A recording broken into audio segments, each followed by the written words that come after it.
You know that feeling when you walk over to your raised bed, full of hope, only to find the soil hard as a brick? No matter how much you water or try to dig in compost, the ground remains compacted and stubborn. It's frustrating, disheartening, and worse, it keeps your plants from thriving. Raised beds are supposed to make gardening easier, but when the soil inside them gets rock hard, even raised beds become a nightmare. What if there was a way to soften that hard soil without turning it upside down? No heavy digging, no backbreaking work, no waiting months or years for improvement. Just a simple, natural method that works fast and restores life to your soil in days. If this sounds too good to be true, stay with me. In this guide, I'll share exactly how I brought my rock-solid raised beds back to life using a no-dig fix anyone can do. This method revitalizes your soil's structure and biology quickly, creating a soft, crumbly bed perfect for planting, no matter how tough your soil seemed before. Before jumping into the fix, it helps to understand why raised beds sometimes turn into compacted, lifeless soil prisons. Raised beds often start with great intentions, layers of compost, soil mixes, and organic amendments meant to create perfect growing conditions. But several factors can cause that soil to become hard and compacted. Heavy watering, rainfall, or foot traffic can crush the soil particles tightly together, squeezing out precious air. Without enough organic matter and biological activity, soil loses its crumbly structure and becomes dense. Over time, this compaction restricts root growth, reduces drainage, and limits oxygen to soil microbes. The soil literally suffocates and plants struggle to access nutrients and water. You know, a lot of gardeners instinctively start digging or tilling to fix the problem, but here's the thing. Digging actually disturbs the delicate microbial networks that keep soil healthy, and honestly, it often makes compaction worse over time. That's why a no-dig solution is really the smarter way to go. The real magic to softening hard raised beds lies in mimicking nature's own way of building soil. That means layering organic matter on top, and just letting biology do the work for you. So instead of turning the soil over, you simply feed it with a combination of high-carbon materials like shredded cardboard or paper, along with high-nitrogen materials such as fresh grass clippings, kitchen scraps, or green garden waste. First, you want to start by lightly watering the hard soil surface. This helps those microbes get active right away. Next, cover your raised bed with a thick layer of soaked cardboard or newspaper. Think of it as a breathable, moisture-holding blanket that suppresses weeds and starts to soften the compacted surface.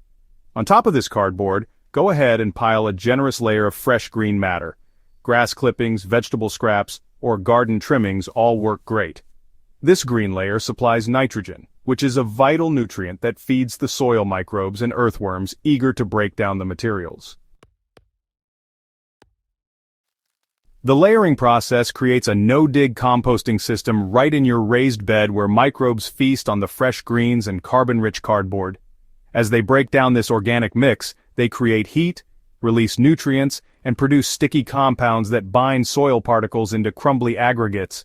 Within just a few days to a week, you'll start to see visible changes. The soil beneath softens as earthworms tunnel in, microbes multiply, and moisture retention improves. This creates a sponge-like structure that welcomes roots and holds water without becoming soggy. You might wonder why layering cardboard and fresh greens softens soil faster than just adding compost or turning the bed over. The key is how this method jumpstarts the soil's living ecosystem. Cardboard acts as a slow-release carbon source, which balances the nitrogen-rich green materials.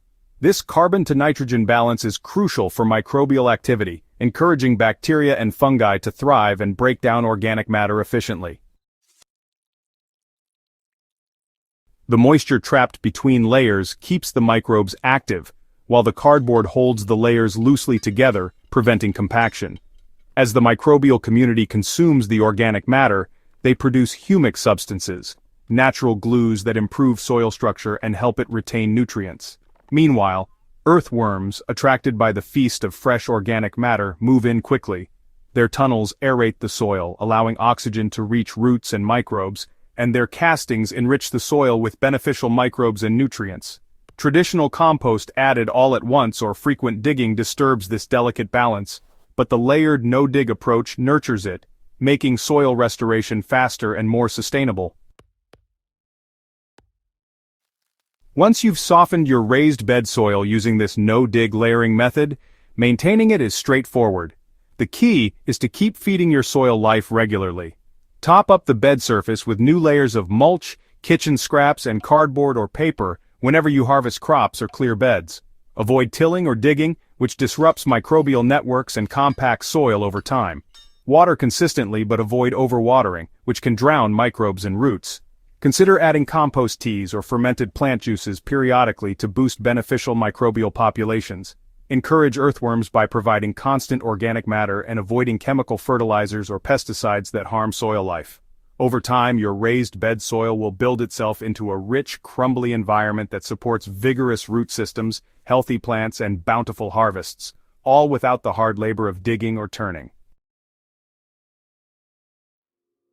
When I first tried this no-dig fix, I was skeptical. My raised beds felt like walking on a rock slab, roots barely penetrated, and water pooled on the surface. After layering soaked cardboard and fresh grass clippings, I watched and waited. Within a few days, earthworms started appearing, and the soil texture began to change. After a week, the surface was noticeably softer, easier to plant into, and plants grew stronger almost immediately. This experience showed me how powerful nature's own soil-building processes are when given the right conditions. No digging, no chemicals, just feeding the soil life with the right organic materials in layers. Raised beds are meant to be your garden's best friend, making planting easier, protecting roots, and improving yields. When soil turns hard, that promise breaks down and frustration sets in. This no-dig fix works because it respects the soil as a living ecosystem, not just dirt to be moved around. It's simple, affordable, and accessible to anyone with garden waste and cardboard. Best of all, it works fast, softening even the toughest soil in days rather than months or years. If you want a sustainable way to fix your hard raised beds, this layering approach is your fastest path to softer, healthier soil and thriving plants. If you found this guide useful and want more practical soil and garden tips, don't forget to subscribe to Hydro Haven and share this video with fellow gardeners struggling with hard soil. Let's transform gardens together. No dig, no stress.